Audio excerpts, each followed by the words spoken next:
Hello anime lovers, স্বাগত তোমাদের ওটাকু Quest চ্যানেলে। এবং আমি এক্সপ্লেন করব লায়ার গেম অ্যানিমের এপিসোড নাম্বার 2। তো চলো জানি এর গল্পটা কোনো দেরি না করে। এখন পর্যন্ত আমরা দেখেছি যে আকিয়ামা নাওকে সাহায্য করতে রাজি হয়ে যায়। এরপর নাও ফুজিসাওয়ার বাড়িতে যায় এবং তাকে জানায় যে এখন সেও লায়ার গেম সিরিয়াসলি খেলবে। সে শুধু নিজের 100 মিলিয়ন ফেরত নেবে না, বরং ফুজিসাওয়ারও 100 মিলিয়ন কেড়ে নেবে। এতটা বলে সে সেখান থেকে চলে যায়। নাও এখন লড়াই করার সিদ্ধান্ত নিয়েছে, কারণ কেঁদে কেটে তো কিছু হবে না, এবং তার একটা পাওয়ারফুল সাথীও জুটে গেছে, আকিয়ামা, একজন জিনিয়াস কন আর্টিস্ট। নাও আকিয়ামাকে জিজ্ঞাসা করে যে তার প্ল্যান কি। তো আকিয়ামা বলে যে তাদের শুধু দুটো জিনিস করতে হবে যাতে নাওর 100 মিলিয়ন ফেরত পাওয়া যায়। প্রথম, তোমাকে ফুজিসাওয়াকে জানাতে হবে যে তুমি লায়ার গেম খেলতে চলেছ, এবং দ্বিতীয়, আমরা তার ওপর 24 ঘন্টা নজর রাখব। বাস, এটাই তার প্ল্যান। নাও ফুজিসাওয়াকে গিয়ে এসব জানিয়ে দেয় এবং তার ওপর নজরও রাখতে শুরু করে। ফুজিসাওয়া যখন মার্কেট থেকে ফিরছিল তখন সে নিজের বাড়ির সামনে আকিয়ামাকে দেখে ফেলে। আকিয়ামা বলে যে সেও নাওর পক্ষ থেকে লায়ার গেমে অংশ নিতে চলেছে, এবং সে ফুজিসাওয়া 200 মিলিয়ন তার কাছ থেকে কেড়ে নেবে, কারণ তার কাছে একটা পারফেক্ট প্ল্যান আছে তার 200 মিলিয়ন চুরি করার। এটা শুনে ফুজিসাওয়ার টেনশন হয়ে যায় এবং সে দৌড়ে নিজের বাড়ির ভেতরে চলে যায়। সে দেখে যে তার বাড়ির বাইরে বেশ কিছুক্ষণ ধরে একটা গাড়ি দাঁড়িয়ে আছে, যার ভেতরে নাও বসেছিল। তাই সে পুলিশকে কল করে ডেকে ফেলে। পুলিশকে দেখে নাও তৎক্ষণাৎ সেখান থেকে পালিয়ে যায়। এই খবর শুনে আকিয়ামা হাসতে থাকে যে সে পুলিশ ডেকে ফেলেছে। আকিয়ামা এখন ফুজিসাওয়ার ঠিক সামনের বাড়িটা ভাড়া নিয়ে নেয়, যাতে সে এখান থেকেই ফুজিসাওয়ার উপর 24 ঘন্টা নজর রাখতে পারে। নাও এখন বলে যে আকিয়ামা একজন ভালো মানুষ। শুরুতে তার আকিয়ামাকে ভয় লেগেছিল, কিন্তু আকিয়ামা এই সব ব্যবস্থা করেছে। সে তাদের শিফটও এমনভাবে সাজিয়েছে যে নাও নিজের বাবার সাথে দেখা করতে হসপিটালেও যেতে পারে। সে তার সাহায্য কেন করছে? তো আকিয়ামা বলে যে টাকার জন্য। আজকাল জেল থেকে ছাড়া পাওয়া মানুষকে কেই বা কাজ দেবে?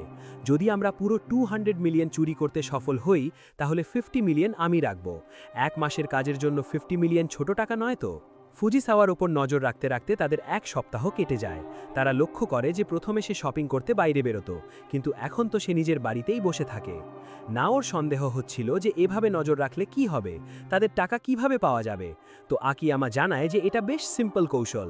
শিকারকে জালে ফাঁসানোর আগে তাকে ভয় দেখানো উচিত, কারণ কেউ যতই বুদ্ধিমান হোক না কেন, একবার ভয় পেয়ে গেলে তাকে হারানো অনেক সহজ হয়ে যায়। সহজ কথায় তারা ফুজিসাওয়ার মানসিক অবস্থা খারাপ করতে চলেছে। সে নাওকে বলে যে নিজেকে ফুজিসাওয়ার জায়গায় রেখে দেখো। তোমার অপোনেন্ট ঘোষণা করেছে যে সে যে কোনো মূল্যেই জিতবেই। আমি তাকে জানিয়েছি যে আমার কাছে একটা পারফেক্ট প্ল্যান আছে তার 200 মিলিয়ন চুরি করার। সে এটাও জানে যে তার উপর 24 ঘন্টা নজর রাখা হচ্ছে। যারা তুমি নিজেই দেখো। নাও দেখে যে ফুজিসাওয়া নিজের ঘরে বসে ভাবছে যে ওরা কি করবে, আমার 200 মিলিয়ন কিভাবে চুরি করবে। তখনই সে সামনের বাড়িতে নাওকে দেখে ফেলে এবং ভয়ে জানালা বন্ধ করে দেয়। আকিয়ামা বলে যে তার অবস্থা এখন থেকেই খারাপ হতে শুরু করেছে। সময়ের সাথে সাথে তার স্ট্রেসও আরও বাড়বেই। নাও জিজ্ঞাসা করে যে তবুও আমাদের 200 মিলিয়ন কিভাবে পাওয়া যাবে? সেটা তো ব্যাংকের লকারে বন্ধ আছে। আমরা তো এটাও জানি না যে সেই ব্যাংক কোনটা। এখন আকিয়ামা বলে যে সে টাকা ব্যাংকে রাখেইনি, সেই 200 মিলিয়ন ফুজিসাওয়ার বাড়িতেই আছে। এটা শুনে নাও চমকে যায়। আকিয়ামা বলে যে যারা ভাবো তোমার কাছে 200 মিলিয়ন আছে যেটা তুমি কোনো ব্যাংকে রেখেছো, এবং কোনো শত্রু তোমার বাড়িতে 24 ঘন্টা নজর রাখছে, তো তুমি কি করতে? নাও বলে যে সে তো সেই বাড়ি ছেড়ে কোথাও দূরে চলে যেত, কারণ টাকা তো যেভাবেই হোক ব্যাংকে রাখাই আছে। এখন আকিয়ামা জিজ্ঞাসা করে যে সে যদি সেই টাকা ব্যাংকের বদলে অন্য কোনো জায়গায় রেখে থাকে তাহলে কি? তো নাও বলে যে সে সব সময় সেই জায়গাতেই থাকতো এবং কোথাও যেত না যাতে কেউ সেই টাকা চুরি করতে না পারে। এখন আকিয়ামা বলে যে এই ব্যাপারটা কি অদ্ভুত নয় যে ফুজিসাওয়া পুরো সময় নিজের বাড়িতেই থাকে? আমরা তার উপর এত প্রেশার দিচ্ছি তবুও সে বাড়ি ছেড়ে যাচ্ছে না। মানে সে সেই 200 মিলিয়ন নিজের বাড়িতেই কোথাও লুকিয়ে রেখেছে, এবং তার ভয় যে আমরা সেই টাকা চুরি করে নেব না তো। আকিয়ামা বলে চলো তাকে আরও একটু টেনশন দেওয়া যাক, এটা জানিয়ে যে আমাদের জানা আছে যে 200 মিলিয়ন তার বাড়িতেই আছে। লায়ার গেম শেষ হতে 16 দিন বাকি ছিল। ফুজিসাওয়ার মানসিক অবস্থা খারাপ হয়ে যাচ্ছিল। সে একটা ঘরে একটা জায়গায় বসে থাকে, মানে টাকা সেই ঘরেই থাকবে। কিন্তু এই ব্যাপারটা কনফার্ম ছিল না, কারণ হতে পারে যে সে টাকা আলাদা আলাদা জায়গায় লুকিয়েছে। এসবের কথা নাও এখনও নিজের বাবাকে কিছু বলে না। লায়ার গেম শেষ হতে 10 দিন বাকি ছিল। ফুজিসাওয়া তার সেই ঘরেই বসেছিল। তখন তার বাড়িতে কিছু জ্বলার আওয়াজ আসতেছিল এবং বাড়িতে ধোঁয়াও হয়ে গিয়েছিল। তার বুঝে আসছিল না যে এই ধোঁয়া কোথা থেকে আসছে। ফুজিসাওয়া নিজের বন্ধুকে কল করে বলে, আমার বাড়িতে কোথাও আগুন লেগেছে, তুমি কি এসে সেটা নিভাতে পারবে? তো তার বন্ধু বলে, আগুন লেগেছে তো ফায়ার ডিপার্টমেন্টকে ডাকো না। তখন সে সামনে আকিয়ামা এবং নাওকে দেখে ফেলে। আকিয়ামা জানায় যে আগুনের সাউন্ড তো তার স্পিকার থেকে আসছিল এবং সেই ধোঁয়াও তারাই তার বাড়িতে পাঠিয়েছিল। যদি কারো বাড়িতে আগুন লাগে তাহলে সে তৎক্ষণাৎ দেখতে যায় যে আগুন কোথায় লেগেছে। কিন্তু ফুজিসাওয়া তো এই ঘর থেকে বাইরেও যায়নি এবং ফায়ার ডিপার্টমেন্টের জায়গায় নিজের বন্ধুকে ডাকতে লাগলো। মানে তোমার জানের চেয়েও বেশি প্রিয় এই ঘরটা, অর্থাৎ তুমি সমস্ত 200 মিলিয়ন এই ঘরেই লুকিয়ে রেখেছ। এটা শুনে ফুজিসাওয়ার তোতা উড়ে যায়। আকিয়ামা বলে, আমাদের জানা ছিল টাকা বাড়িতেই আছে, আর এখন এটাও জানা গেল যে এই ঘরেই আছে। যদি টাকা অন্য কোনো ঘরে থাকতো তাহলে ফুজিসাওয়া সবার আগে দৌড়ে সেখানে যেত।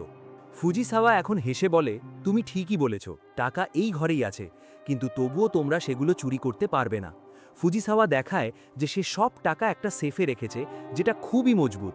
সেটা ফুজিসাওয়া ছাড়া আর কেউ খুলতে পারবে না, এবং সেটা এত ভারী যে এরা সেটা তুলতেও পারবে না। তোমাদের সব প্ল্যানিং এখানেই শেষ হয়। এটা দেখে নাও কাঁদতে থাকে যে তাদের এখন টাকা আর কখনো পাওয়া যাবে না। ফুজিসাওয়া বলে, এখন নিজের বাড়িতে যাও এবং ভাবো যে 100 মিলিয়নের ঋণ কিভাবে শোধ করবে। কিন্তু আকিয়ামা হেসে বলে, তোমার কি মনে হলো তুমি তোমার সেফ দেখিয়ে আমাদের ভয় দেখাবে? আমি তোমাকে একটা কথা বলে দিই যে আমি আরামসে এই সেফ খুলে তার থেকে টাকা বের করতে পারি। এটা শুনে ফুজিসাওয়ার আবার টেনশন হয়ে যায় যে এটা তো অসম্ভব, এবং সে নিজের সেফের সামনেই বসে যায়। নাও এবং আকিয়ামা ফিরে যেতে থাকে। আকিয়ামা বলে, দেখলে তার অবস্থা কি হয়ে গেছে? যখন মানুষের চিন্তা আশেপাশের লোকদের সাথে মেলে না, তখন তারা অস্বস্তি বোধ করে এবং মানুষের সাথে মিশতে তাদের চিন্তাকেই ঠিক মানতে শুরু করে। ফুজিসাওয়া ভেবেছিল যে সেফ দেখিয়ে সে আমাদের ভয় দেখাবে, কিন্তু আকিয়ামার কনফিডেন্স দেখে তার ব্যান্ড বেজে গেছে এবং সে আকিয়ামার মিথ্যেকেও সত্যি মানতে শুরু করলো যে আকিয়ামা সত্যিই তার সেফ খুলতে পারে। এবং যখন মানুষের কনফিডেন্স ভেঙে যায় তখন তারা খুব দুর্বল হয়ে পড়ে। নাও বলে, মানে তুমি মিথ্যে বলেছিলে, তুমি সেফ খুলতে পারবে না? আকিয়ামা বলে, আমার জানা আছে টাকা কিভাবে বাইরে বের করতে হয়, শুধু এখন আমি তোমাকে বলতে পারছি না। নাওর কাছে আকিয়ামাকে বিশ্বাস করা ছাড়া আর কোনো উপায়ও ছিল না। ফুজিসামার মানসিক অবস্থা খারাপ হতে থাকে। সে পুরো সময় নিজের সেফের সামনেই বসে থাকে। সে ভাবে যে আকিয়ামা সেফ কিভাবে খুলবে। কোথাও তার পাসওয়ার্ড তো জানা নেই, কিন্তু যদি তার পাসওয়ার্ড জানাও থাকে তবুও সেফ খুলতে চাবি লাগবে। কোথাও সে ফায়ার টর্চের সাহায্যে সেফ কেটে তো ফেলবে না। ফুজিসাওয়া এখন ছুরি নিয়ে সেফের সামনে বসে যায়। তারপর সে ভাবে যে ফায়ার টর্চ দিয়েও এই সেফ খুলতে কমপক্ষে 1 ঘন্টা লাগবে। কোথাও সে এটা তুলে নিয়ে পালানোর তো ভাবছে না। ফুজিসাওয়া এখন সেফের চারপাশে শিকল ঠুকে দেয়, কিন্তু আকিয়ামা এসব দেখে হাসছিল। আকিয়ামার কনফিডেন্স দেখে নাওরও আশা ছিল, নয়তো তো সে ফুজিসাওয়ার মতোই পাগল হয়ে যেত। গেম শেষ হতে 4 দিন বাকি ছিল। তখন ফুজিসাওয়ার কাছে একটা লেটার আসে, যাতে লেখা ছিল যে গেম 4 দিন পরে ঠিক 5টায় শেষ হয়ে যাবে এবং তাদের একজন এজেন্ট টাকা কালেক্ট করতে এই সময় আসবে। মানে বাস 4 দিন আর ফুজিসাওয়াকে টাকা নিজের কাছে রাখতে হবে এবং সে গেম জিতে যাবে। নাওরও একই লেটার এসেছিল। নাও বলে, এখন আমরা কি করব? তো আকিয়ামা বলে, সেটাই যা এখন পর্যন্ত করে এসেছি, শুধু নজর আর ধৈর্য। চিন্তা করো না, আমি একটা জাদুমন্ত্র পড়ব যার ফলে সময় এলে সেই সেফ নিজে থেকেই খুলে যাবে। এখন একটা একটা করে দিন কেটে যেতে থাকে। ফুজিসাওয়া সেফের সামনে থেকে সরছিলই না, আর নাওর টেনশন বাড়তে থাকে যে আকিয়ামার জাদুমন্ত্র কাজ করবে কিনা। সময় আটতে থাকে এবং এখন লায়ার গেম শেষ হতে মাত্র 1 ঘন্টা বাকি ছিল। নাও বুঝে যায় যে সে হেরে যাচ্ছে। সে কাঁদতে কাঁদতে ফুজিসাওয়ার কাছে যায় যে আকিয়ামা জানি না কোথায় চলে গেছে, সে বলেছিল যে সে সেফ খুলে দেবে। ফুজিসাওয়া হাসতে থাকে, আমি জানতাম তোমরা সেফ খুলতে পারবে না। নাও এখন কাঁদতে কাঁদতে বলে, প্লিজ আমার 100 মিলিয়ন আমাকে ফিরিয়ে দাও। তো ফুজিসাওয়া তাকে সরাসরি মানা করে দেয় এবং ধাক্কা বেড়ে দূরে ফেলে দেয়। এরপর সে নিজের দরজা বন্ধ করে ফেলে এবং ঘড়ির দিকে তাকাতে থাকে। নাও বাইরে চিৎকার করতে থাকে এবং দেখতে দেখতে 1 ঘন্টা পুরো হয়ে যায় এবং 5টা বেজে যায়। মানে ফুজিসাওয়া এই গেম জিতে নিয়েছিল আর নাও হেরে গিয়েছিল, আর তার ওপর 100 মিলিয়নের ঋণ হয়ে গিয়েছিল। তখন ফুজিসাওয়ার বাড়ির বেল বাজে, কারণ এজেন্ট টাকা কালেক্ট করতে এসে গিয়েছিল, এবং এই এপিসোড এখানেই শেষ হয়ে যায়। তো বন্ধুরা, নাও কি সত্যি হেরে গেছে? জানবো পরের এপিসোডে। তো সেটা মিস না করার জন্য যদি তোমরা আমাদের চ্যানেল ওটাকু কোয়েস্টে নতুন হও, তাহলে চ্যানেল সাবস্ক্রাইব করে বেল আইকন অবশ্যই চাপবে। বাকি ভিডিও ভালো লাগলে সেটা লাইক, শেয়ার এবং কমেন্ট অবশ্যই করবে। আমি তোমাদের সাথে দেখা করব খুব শীঘ্রই পরের ভিডিওতে। ধন্যবাদ।